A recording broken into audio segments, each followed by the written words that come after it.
Bonjour à tous, merci encore de votre fidélité. Très heureux de vous retrouver pour ce nouveau numéro du MAC sur School TV. On est ensemble pendant 30 minutes pour notre session Mission Orientation. Au menu aujourd'hui, un certain Parcoursup. Voici le programme. Futurs bacheliers à vos claviers. Les inscriptions sur Parcoursup ont déjà débuté. Vous le savez, ça se fait en ligne. Vous avez jusqu'au 29 mars prochain pour formuler tous vos vœux. 7 avril, c'est la date butoir pour finaliser votre dossier. Autant dire que ça va arriver vite, très vite. Bref, il n'y a pas de temps à perdre. Le mode d'emploi, rassurez-vous, c'est dans un instant avec Mathilde Vessels. Parcoursup a remplacé APB aux oubliettes admission post-bac et son très décrié tirage au sort. Mais le nouveau système fait-il pour autant l'unanimité ? Pas si sûr, hein. Les critiques sont vives concernant ce fameux algorithme, ce qui engendre pour certains bon nombre de stress. On en parlera en plateau avec Mathilde Krishnan. Bonjour, merci d'être avec nous. Vous êtes élève de terminale et Samantha Briand, notre coach en orientation. Merci d'être avec nous. Et puis la présidentielle approche à grands pas, vous le savez, c'est dans moins de 3 mois à présent. Et sans surprise, eh bien Parcoursup s'invite dans la campagne. Quelles sont les différentes propositions des candidats entre évolution et révolution? Petit tour d'horizon en fin d'émission. Mais pour l'heure, on sort la loupe.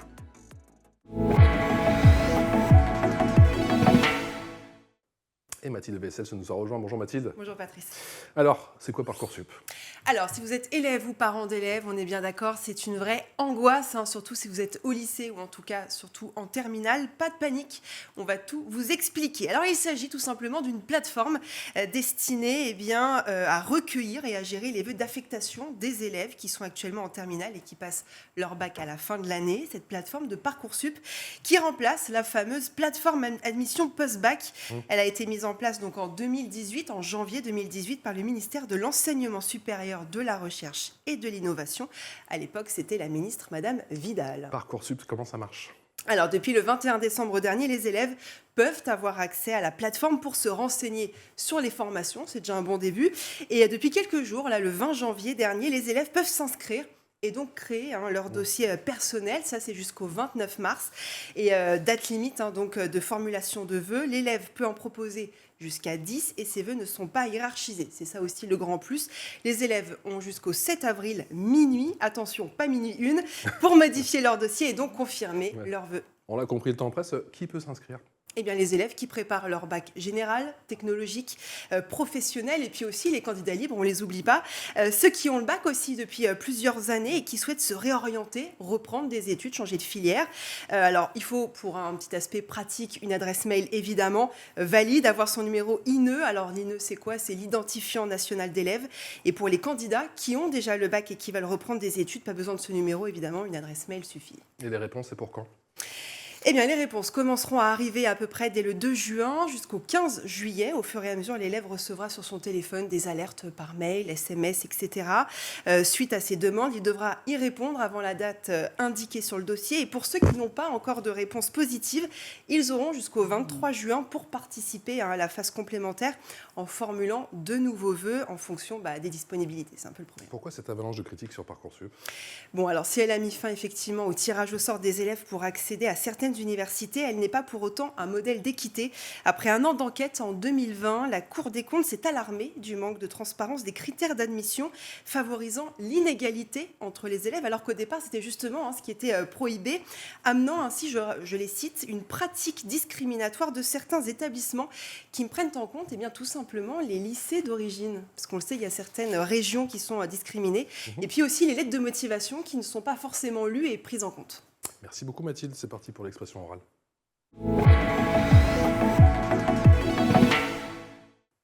Et je vous présente les invités de l'expression orale. On est avec Samantha Briand, bonjour, vous êtes coach en orientation, cofondatrice de Potentiel Jeunes, et avec Mathilde Krishnan, bonjour. Bonjour. Merci d'être avec nous, on peut se tutoyer ? Oui. Tu es élève en terminale à l'école Janine Manuel, c'est dans le 15e arrondissement à Paris. Tu as commencé à pianoter, tu t'es intéressé justement à Parcoursup ? Bien sûr, ça a ouvert jeudi dernier, comme Mathilde l'a dit. J'ai bien aimé le bien sûr, parce que moi à l'époque, vous m'auriez posé la même question à la même date, pas du tout. Mais bon, on voit que vous êtes sérieux. Voilà, Tu es sérieux. Je me suis lancé vendredi dernier. Ouais. Alors, la procédure pour l'inscription et la création du dossier est un peu longue. D'accord. Mais sinon, ça se fait assez facilement. C'est-à-dire, on te demande quoi concrètement quand tu dis c'est un peu long, c'est très Alors, détaillé ? on demande beaucoup d'informations sur plusieurs activités civiques qu'on a fait, par exemple les sports qu'on fait, le numéro d'INE, D'accord. et plein de choses comme ça. Bon, ça prend un certain temps, mais une fois que c'est créé, c'est assez Et C'est c'est bien fait. une date justement que tu attendais avec beaucoup d'impatience. Est-ce que tu avais préparé justement ce rendez-vous, si je puis dire, avec Parcoursup en amont? Alors oui, l'année dernière, non, pardon, il y a 2 ans, avant le Covid, en fait, je suis allé à plusieurs, à plusieurs portes ouvertes. Avant le Covid. Oula. Avant le Covid. À Ça date. différentes portes ouvertes, D'accord, différentes prépas. Donc, je suis allé à Louis-le-Grand, d'accord, Ginette. d'accord. Et ça m'a permis de me renseigner sur les différents types de formations qui étaient disponibles. Samantha, on n'a pas toujours été tendre avec Parcoursup. Est-ce qu'on peut dire aujourd'hui que ce système, cette plateforme, remplit sa mission? Mais moi, je dirais que oui. D'expérience que je vois, Parcoursup a fourni un travail incroyable. Ça veut dire que vous C'est ne mis à mettez jour. pas 20 sur 20 à la chronique de Mathilde, à mon avis, là. Mince. Elle a parlé que des critiques. C'est Bon. normal, c'est son job. Mais je trouve qu'aujourd'hui, voilà, ils sont énormément adaptés. Depuis 2018, Ouais. ils réajustent tous les ans. Quels ont été les axes de progrès, justement, Samantha? Alors, il y avait au début un vrai souci avec pas les listes d'attente, déjà depuis le départ. D'accord. Il n'y avait pas de précision encore. Aujourd'hui, il y a beaucoup d'améliorations là-dessus. Les candidats savent maintenant, quand ils sont sur liste d'attente, quel est leur positionnement. D'accord. Donc ça a été une grande nouveauté. Aujourd'hui, il y a un nombre... Ça enlève du stress, vous me dites? Ça enlève beaucoup de stress. D'accord. Oui. Aujourd'hui, quand on reçoit les propositions, on sait tout de suite s'il y a un oui, bien sûr, mais si on est sur liste d'attente, on sait à quelle place on est, on sait à quelle place l'année dernière a été pris. Donc ça enlève beaucoup de stress aux jeunes, justement. Il y a 2 phases en Parcoursup, on en a parlé, Mathilde l'a dit à l'instant, une phase d'observation et une autre qui concerne le passage à l'action. Effectivement, ça te concerne directement. Est-ce que ça se passe bien? Est-ce que ça laisse surtout assez de temps pour se familiariser avec tout cet écosystème, avec cette plateforme? La plateforme, elle est ouverte toute l'année. Donc, quand on parle de 22 décembre, il s'agit de la mise à jour par les établissements. Donc, C'est peut-être le message qu'il faut faire passer alors. Oui, c'est vrai. juste la plateforme est ouverte toute l'année. On peut aller consulter Parcoursup. Les formations sont accessibles et avec une grande richesse. Du coup, Donc c'est pas fin d'informations. décembre qu'on commence à mettre le nez dans les 19 500 formations, quoi. Non. A D'accord. priori, j'espère que non. Il faut bien s'y prendre, comme tu disais, effectivement, dès la seconde. C'est ça. Visiter surtout, se renseigner, savoir ce qui existe, savoir où on a envie d'aller, savoir se questionner surtout. Oui. Mathilde, cette phase d'observation, pour toi, tu nous dis que c'est la plus importante. Et toi, justement, comment tu t'es organisé? Est-ce que tu t'es renseigné par toi-même? Est-ce que c'est passé justement par un conseiller d'orientation à l'école? Ou est-ce que tu as tout simplement pianoté par Internet? Avec le nouveau bac et les spécialités, je me suis rendu compte qu'il fallait que je découvre par moi-même ce que je voulais faire en première et en terminale, et donc ce que je voulais faire par la suite. Donc avec mes parents, avec Internet bien sûr, D'accord. je me suis rendu compte des différentes formations qui sont disponibles et toutes les différentes matières qu'on peut étudier pour arriver à ces formations. Justement, ce nouveau bac dont parle Mathilde, ça induit cette prise en main un peu plus que par le passé? Ça induit des changements, forcément, et puis en plus, le Covid s'est rajouté à ça. Donc là, ça n'a pas aidé. Et là, cette année, ça risque encore d'être compromis. C'est vrai que normalement, les épreuves anticipées de ce nouveau bac devraient compter pour Parcoursup. Quid pour cette année? Donc là aussi... Oui, encore un petit peu de suspense, Mathilde. Oui, parce qu'à mon époque, je me souviens, il y avait Ah des forums. Moi, j'attendais ça depuis tout à l'heure avec impatience. Hein. Non, il y avait des forums, c'est vrai, où on avait... La team APB. Tout à fait, tout à fait. Et où en fait, on avait des gens de plusieurs secteurs, de plusieurs métiers qui venaient au lycée nous parler de leur métier, leur profession, de ce qu'il fallait suivre comme études, etc. C'était très intéressant. Est-ce que maintenant, avec le Covid, vous êtes en plein dedans, vous avez été en plein dedans il y a 2 ans, ça a changé quelque chose? Vous avez eu moins accès justement à ces informations-là sur les métiers qui vous intéressent? C'est vrai que le Covid, plein de choses ont été plus difficiles. Dans mon établissement, on a eu la chance de faire des stages en entreprise en fin de 3e, donc Ça existe toujours, oui. ça existe toujours. Ouais. Donc on a eu de la chance. Tu as fait justement ton stage où? Dans quel, J'ai fait dans mon quel stage domaine? dans le secteur aérospatial. D'accord. Donc ça Toi, j'ai l'impression déjà que tu t'es déjà focalisé, tu es déjà focus, c'est déjà dans le domaine dans lequel tu veux travailler. Je sais pas vraiment, mais j'aime bien les sciences, on va dire. Donc D'accord. plutôt quelque chose comme ça. Et il y a plusieurs forums des métiers. Par exemple, mon école, on a organisé 2-3, enfin devait en organiser 2-3 l'année dernière, mais à cause du Covid, ça a été annulé. Donc c'est un peu dommage, mais sinon, on peut s'informer par soi-même, par Internet. Ça a été plus dur, Samantha, d'assurer les rendez-vous d'orientation justement pendant cette période Covid qui continue, je le précise, ou au final le Covid a mon dos et on peut quand même s'organiser aujourd'hui, que ce soit avec des rendez-vous, je sais pas moi, via Teams, via Skype, via je ne sais pas quelle autre plateforme. Alors, c'est sûr que déjà, les élèves, les professeurs, nous, coachs en orientation, on a revu toute notre pratique, puisque effectivement, le digital est intervenu de manière, je veux dire, omniprésente. On a du coup déployé des accompagnements en visuel, je veux dire à distanciel, ce qui était avant très à la marge. Maintenant, ce qui a été compliqué, je dirais, comme tu disais, c'était les salons, les portes ouvertes, qui sont toutes déroulées en distanciel, en virtuel. Alors, ça pouvait avoir des avantages quand on savait précisément ce qu'on voulait aller voir, mais c'est vrai que ça enlève le côté je visite le salon. Voilà, il fallait visiter en fait ces salons virtuels en sachant déjà quand même en ayant préparé. 93% des bacheliers ont reçu au moins une proposition, nous dit l'exécutif. À l'issue de la procédure complémentaire de Parcoursup, 93% des bacheliers et 82% des étudiants en réorientation ont reçu au moins une proposition sur cette plateforme Parcoursup. Ça fait plus 0,6 points, soyons précis, et plus 1,5 point par rapport à 2020. C'est ce qu'indique le ministère de l'Enseignement supérieur. C'est un programme, mais est-ce suffisant ? C'est déjà ça. C'est déjà très bien. Je pense que l'année dernière, il restait moins de 100 personnes qui n'avaient pas eu d'affectation. Donc, c'est déjà incroyable. Et je vais me faire un peu l'avocat du diable. Il y a affectation et affectation. Parce qu'il y a plein de gens, j'imagine, qui ont accepté par défaut, si je puis dire, leur affectation. Je ne dirais pas qu'on accepte par défaut. Je dirais si on a bien réfléchi. En fait, en amont, c'est toujours la même problématique. Je pense que les personnes qui sont restées sur le carreau, comme on dit, avaient peut-être des dossiers qui n'étaient pas assez valorisés, qui ne savaient pas justement précisément, suffisamment, avec conviction ce qu'elles voulaient. Donc, c'est ça aussi qui pose question quand on regarde les dossiers. Quand les établissements regardent les dossiers, ce n'est pas Parcoursup qui regarde les dossiers, encore une fois. Oui, je sais bien. Ça, on va en parler dans un instant, Mithilde. J'aimerais avoir ton sentiment, toi qui, du coup, t'es frotté, si je puis dire, à Parcoursup. Et j'ai bien compris que tu t'y es pris bien en amont, avec toi, avec tes parents, avec ton entourage, et grâce à Internet. Mais comment tu penses qu'on peut encore aujourd'hui améliorer justement ce système ? Comment on peut encore plus le fluidifier et peut-être enlever toute cette chape de plomb, cette angoisse pour bon nombre d'élèves ? Et visiblement, ça ne te concerne pas.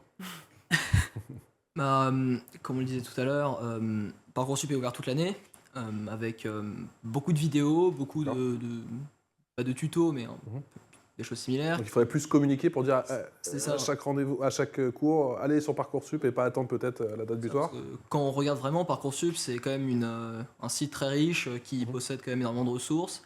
Et facilement, on peut regarder toutes les formations, un guide avec ce que fait chaque formation.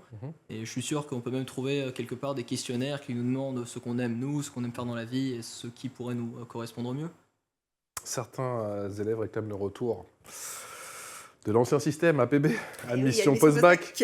Admission post-bac était quand même synonyme de tirage au sort. Hein. Ça avait fait quand même grand bruit à l'époque. C'était pas un système parfait, mais bon, au moins c'était tirage au sort, c'était toi et ta chance. Aujourd'hui, certains disent que l'algorithme est totalement opaque et que effectivement ce système de sélection est peut-être, on va dire, plus égalitaire en amont, mais pas forcément après. Il n'y a pas de système parfait, vous allez me dire, mais comment on peut faire ? C'est vrai, mais encore une fois, Parcoursup n'est pas qu'un algorithme. Parcoursup est cet annuaire de formation. Parcoursup, oui, est un algorithme qui va regarder la zone géographique d'où vous venez, mais ça s'arrête, c'est très limité. Ce sont surtout les établissements scolaires, les établissements du supérieur. Eux ont leurs propres algorithmes qui, là, effectivement, sont un peu opaques. Mais les élèves, ils vous demandent concrètement, Samantha, comment ça marche ? Je ne comprends pas. Oui, ils j'entends demandent, toutes ces choses, je vois, on allait encore sur les réseaux sociaux hier, on a essayé de trouver des avis positifs. Et vous savez comment ça marche sur les réseaux sociaux, on trouve très souvent, essentiellement, les avis négatifs. Comment les rassurer, tous ces jeunes ?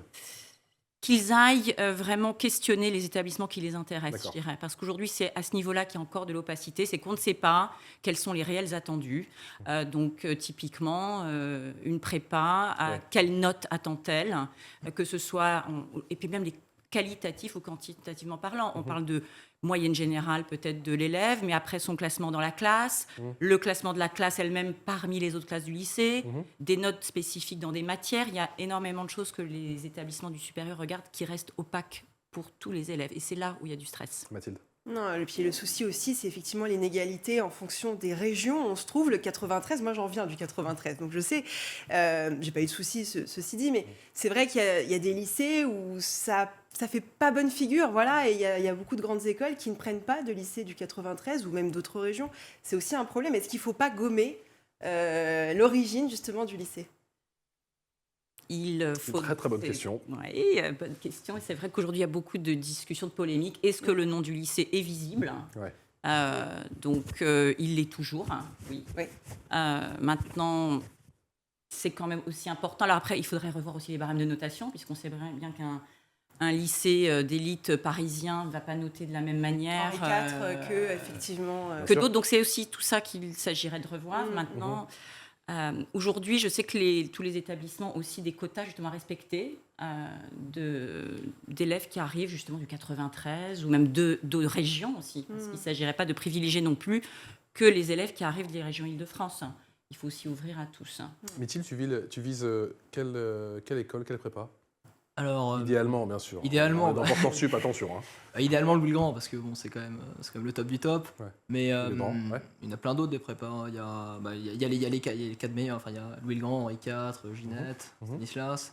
Mais il y a aussi Condorcet, Chanson de Sailly, et plein d'autres. J'ai pas vraiment. En fait, on a 20 choix sur Parcoursup. D'accord. Donc, je peux choisir entre 20 différents établissements. Et pour l'instant, j'ai Et pas les buts encore du jeu, 20. la marge d'après, c'est quoi? Tu sais déjà? J'imagine, si tu vises ces prépas-là, Si c'est une prépa, ce serait une grande école. Idéalement. Je sais pas. Idéalement Polytechnique, hein, évidemment, mais idéalement. Je te trouve super à l'aise. Tu veux pas présenter des émissions? Tu veux pas venir à ma place? Viens à ma place, on va faire ça. Viens à ma place. On va faire ça. On va rien casser, je t'en prie. Ah, mais juste, t'as pas de micro, alors pars dans mon micro. Tiens, mets-toi là. Ouais. Voilà. Et tu vas annoncer l'info en plus. Vas-y. Alors, où ça? La caméra, elle est là. Et mon micro, elle est là. Tu dis juste tout de suite l'info en plus. Et oui, c'est un vrai sujet qui concerne tout le monde. Que ce soit à gauche ou à droite. Alors là, ça, c'est mon texte. Là, jeune tu homme. commences à faire le début de la chronique. Allez, c'est parti, le jingle.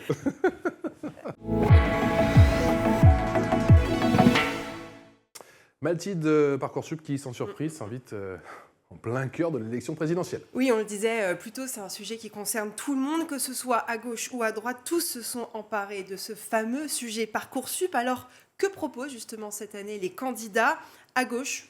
Pas de spoil, ils veulent tout simplement l'abroger. Et puis à droite, c'est un peu plus nuancé. Je vais vous le dire ça dans un instant. Alors on commence par Anne Hidalgo, la maire de Paris, candidate donc pour le PS. Alors elle souligne l'angoisse des familles. Elle fustige un algorithme, je cite, qui décide de votre vie. Selon elle, Parcoursup a été inventé pour contenir et gérer la pénurie de places à l'université. Alors elle propose, qu'est-ce qu'elle propose? Eh bien un accompagnement humain de l'orientation des jeunes avec une augmentation des conseillers, puisqu'apparemment on en manque. Yannick Jadot, du côté des Verts, lui aussi veut mettre fin à cette boîte noire qu'est Parcoursup. Il dit « C'est terrible, angoissant pour des parents et pour les étudiants d'être face à un algorithme déshumanisé ». Il propose, comme Hidalgo, un véritable accompagnement des élèves et compte augmenter les places dans les universités, alors entre 60 000 et 100 000 places dès la première année de son quinquennat. C'est plutôt ambitieux. C'est des nouvelles de Jean-Luc Mélenchon ou pas? Ah oui, Jean-Luc Mélenchon, on a beaucoup de nouvelles. Il pense à peu près la même chose que ses camarades. Il évoque une brise-vocation. Alors, une brise-vocation, attention, le mot est fort quand même. Ouais. Il propose à la place de ne plus sélectionner les élèves, une chose possible juste après l'ouverture de nouvelles universités, il dit, et centres polytechniques professionnels, ainsi que la création de postes d'enseignants supplémentaires. Fabien Roussel, PCF, on l'oublie un peu trop. Le Parti communiste. Il qualifie Parcoursup, je le rappelle, de Koh-Lanta de l'orientation, mais sans totem d'immunité. Petite touche d'humour. C'est drôle. Il prévoit dans son programme un investissement massif de 5 ans pour redonner des places dans les filières sous tension. Il propose également un baccalauréat républicain, anonyme et unique, n'indiquant plus le nom, on disait, du lycée d'origine. Ah ben voilà. À droite, ils sont aussi inspirés par Parcoursup ou pas? Alors à droite, Valérie Pécresse, candidate Les Républicains, ne remet pas en cause la plateforme. Elle l'avait même soutenue en déclarant en 2018 aller encore plus loin. Mais il y a quelques mois, lors d'une visite d'une université en octobre dernier, elle a changé son fusil d'épaule. Elle déclare, je cite, « L'orientation des jeunes doit se faire sur des critères transparents et objectifs et non dans l'opacité d'un algorithme, ce fameux algorithme. » Et puis, Éric Zemmour, pour finir, n'a pas évoqué, lui, précisément Parcoursup dans son programme. Mais selon lui, le vrai problème se situe dans le lycée. Il faut cesser les notes complaisantes, je cite, et revaloriser le bac, tout comme Marine Le Pen, qui pense à peu près la même chose. Bon, si j'ai bien compris, ils ont tous la critique facile concernant Parcoursup. À l'époque, c'était déjà la même chose pour APB, mais quand il s'agit de proposer, c'est un petit peu plus compliqué, même si on a compris que certains candidats, je pense notamment à Anne Hidalgo, proposent notamment l'augmentation des conseillers. C'est la priorité des priorités? Pour moi, oui, je trouve que c'est la priorité pour personne de mon métier. Je pense aussi en établissement, en lycée, c'est la même chose. Il manque cruellement d'accompagnants pour vous aider dès la seconde. Vraiment, j'insiste, aujourd'hui, avec les spécialités du bac à choisir, c'est déjà un processus d'orientation. Donc, c'est vrai, il manque beaucoup. Aujourd'hui, ce sont les professeurs principaux qui s'en occupent. Ils ont aussi leur matière à enseigner. Ça fait beaucoup. Ça fait beaucoup. Donc c'est plutôt qu'il faut agir. Et oui, il faut, mais ça ne remet pas en cause la plateforme qui est encore une fois un annuaire qui propose des Ouais. formations. Mélangeons pas tout. Donc Vous êtes- oui, de l'accompagnement. Vous avez une question pour notre élève? Est-ce que j'ai une question à partir de quand? Oui, j'aimerais savoir comment dans ton établissement tu t'es fait accompagner. Ça m'intéresse. Oui. Bah, je pense que c'était vers la seconde. Au début de la seconde, mon professeur principal était venu vers nous, il nous avait présenté assez en bref les différentes formations disponibles et il nous avait demandé quelle spécialité on comptait prendre l'an prochain. Mhm. Et il nous a attribué, enfin pas vraiment attribué, mais il nous a conseillé Mhm. les différentes formations. Et tu sens qu'il y a eu un véritable accompagnement, qu'on t'a pris par la main, que ça a créé un certain élan, ou que si toi, tu n'avais pas été attiré justement par ces projets futurs, tu l'aurais fait assez rapidement et puis tu serais passé à autre chose? J'ai pas eu beaucoup de mal en fait à choisir. J'ai eu de la chance, mais je sais pas. Dans mon école, oui, il y a eu pas mal d'aide et beaucoup d'accompagnement pour tous les élèves. Et je sais qu'aujourd'hui, tout le monde a une idée assez claire de ce qu'ils veulent faire l'année prochaine. Et fort en thème dans ton école, j'ai l'impression. Comment fonctionnent les CEV, ces fameuses, Samantha, commissions d'examen des vœux? Ça marche comment? Ça marche que après avoir passé du coup le filtre Parcoursup, le premier algorithme, on va dire. Voilà, le premier. Voilà. Là intervient l'algorithme de l'établissement qui réceptionne. Et ensuite, il y a une commission qui se réunit et qui regarde les dossiers. Donc là aussi, il y a beaucoup de polémiques. Et Puisque les profs de lycée mettent un commentaire sur la fiche à venir. Oui, notamment. oui. Et là aussi, moi, je sais, les établissements du supérieur que je connais Ouais. lisent attentivement les dossiers, regardent surtout les commentaires des professeurs, parce que c'est ce qui est important. Regardent bien sûr les notes, mais il y a ce premier filtre qui est arrivé. Donc normalement, quand les dossiers arrivent en commission d'examination, c'est que on correspond. T'as des bons Maintenant. commentaires, toi? Ça va. Je l'ai vu, regardez. Oh là là. Ils visent, les J'avais oublié ce établissements petit qui- détail là, le petit Oui, commentaire là. Ouais. Les commentaires sont importants. La lettre de projet motivé est importante. Oui, on la lit. Oh, mais c'est pas moi qui le dis. Hein, c'est on l'a dit, elle est lue. Donc là encore, les activités également sont regardées. Donc c'est là-dessus aussi où c'est vrai qu'il s'agirait que les établissements soient opaques et disent combien vaut la lettre de projet motivé, quelle note on attend aussi en maths, quelle note on attend selon les filières. Donc tout ça n'est pas indiqué aujourd'hui sur Parcoursup, c'est vrai. Samantha, est-ce que Oui. justement ce système c'est une charge supplémentaire? On en a parlé pour les professeurs, mais aussi peut-être pour les universités qui n'ont peut-être pas forcément les moyens. Oui, c'est une vérité. Aujourd'hui, les professeurs ont un grand nombre de dossiers à examiner. Et là aussi, c'est juste. Donc là, c'est vrai que j'entends les politiques, bien sûr, avancent qu'il faut plus de moyens. Donc oui, il faut plus de moyens pour pouvoir analyser correctement les dossiers. Oui. Mathilde? Mais je voudrais revenir sur les élèves au lycée. Est-ce qu'ils vont assez voir les conseillers d'orientation? Parce que, alors je reviens à mon époque, pardon, mais on n'y allait jamais. Non, mais c'est vrai. Bah, Et est-ce qu'aujourd'hui, toi ou... Mathilde, vous avez vu, je ne vous ai pas parlé de mon époque. Non, c'est vrai. On n'y allait jamais non. Ça remonte encore un peu avant, Ah, un peu mais trop loin. un petit peu. Mais est-ce que vous allez voir les conseillers, ça se fait ou pas? Parce que moi, à mon époque, c'était toujours un peu désert, ce bureau-là. Il y avait un bureau, c'est Oui, vrai. mais on n'y allait pas. On l'a pas souvent vu ouvert. Mm. Et vous avez un bureau, vous? Oui, Ouais. mais en fait, Le mec qui agresse, tu sais. Un bureau? non, c'est pas un conseiller particulier, c'est les directeurs en fait qui nous D'accord. accompagnent, qui nous aident. Et je pense qu'avec toutes les nouvelles responsabilités, bien sûr, l'élève a plus l'impression qu'il doit aller s'informer et du coup plus besoin d'aide en fait. d'une certaine Mais le manière. conseil d'orientation, dans le lycée, il est quand même sollicité par les élèves? En fait, dans mon lycée, c'est plus les directeurs qui Ah, servent d'accord. et les professeurs principaux. D'accord. Donc il n'y a pas de conseiller d'orientation en tant que tel. Il ne faudrait pas un système justement assez clair où on doit laisser justement chaque établissement faire un petit peu à sa sauce, si je puis dire. Il ne faudrait pas un référent orientation parmi l'éventail des professeurs, par exemple? C'est ce qui est proposé dans certains établissements. D'accord. Là, encore une fois, il faudrait plus de moyens. Aujourd'hui, les attentes des élèves du conseil d'orientation, c'est un peu de les aider vraiment dans leur choix. Or, le conseil d'orientation va plutôt aider dans quelle filière te correspond une fois que tu arrives avec déjà ton projet construit. C'est là un petit peu que le bas blesse, c'est ce qui manque, c'est cette étape de quelqu'un qui les aiderait à mieux se connaître, à savoir quel choix vraiment faire. Et une fois que ce choix est là, quelle filière propose ça? Quelles études supérieures peuvent permettre de réaliser ce choix? Est-ce que plus globalement, il ne faudrait pas compléter justement au sein de notre cursus scolaire tout l'onglet développement personnel, si je puis dire, qui va justement avec ces objectifs qu'on se fixe dans la vie, c'est-à-dire comprendre comment on suit des objectifs, comment ça marche, comment les atteindre, quelles sont les différentes étapes, quand on fait les différents points d'étape. J'ai l'impression que l'élève qui est sur notre plateau a la tête très bien faite, qu'il a une vision très claire de ce qu'il veut faire, même s'il ne nous dit pas tout. J'ai pas d'infos, mais je peux le sentir en l'interviewant, qu'il sait qu'il a 2-3 pistes et que si le plan A ne marche pas, bah, peut-être qu'il ira vers le plan B ou le plan A bis. Je me trompe ou pas? C'est principalement la prépa. Après, Ouais. peut-être éventuellement un bachelor ou une licence D'accord. en France. D'accord. Il faut compléter ça ou pas, justement, avec du développement personnel parce que ça s'applique après en Alors. entreprise et ça s'applique aussi au quotidien dans la vie. Oui, alors chez les jeunes, c'est vrai que moi je préfère utiliser le terme connaissance de soi que développement personnel. Connaissance de soi, ça me va très bien, je note, je le dirai aux prochaines émissions. Développement personnel, Connaissance de soi. c'est un peu ce sont des termes qu'on entend en entreprise. Ouais. Nous, chez nous, coachs en orientation Mhm. de jeunes, nous parlons beaucoup, voilà, bien se connaître Mhm. pour mieux s'orienter. Donc, Mhm. c'est la base. Quelles sont les questions, justement, Samantha, qui reviennent le plus souvent pendant ces entretiens, sans trahir, bien sûr, le secret professionnel? Les, la question les questions, ouais, qui reviennent le on plus va souvent. vraiment chercher quelles sont leurs motivations réelles, Mhm. qu'est-ce qu'ils aiment, où ils ont des talents. D'accord. Donc, Mais eux, la question eux. qu'ils posent le plus souvent? Alors, ils n'en posent pas, parce que souvent les Ah. parents les amènent déjà. D'accord. Déjà, ce sont souvent les parents qui sont inquiets.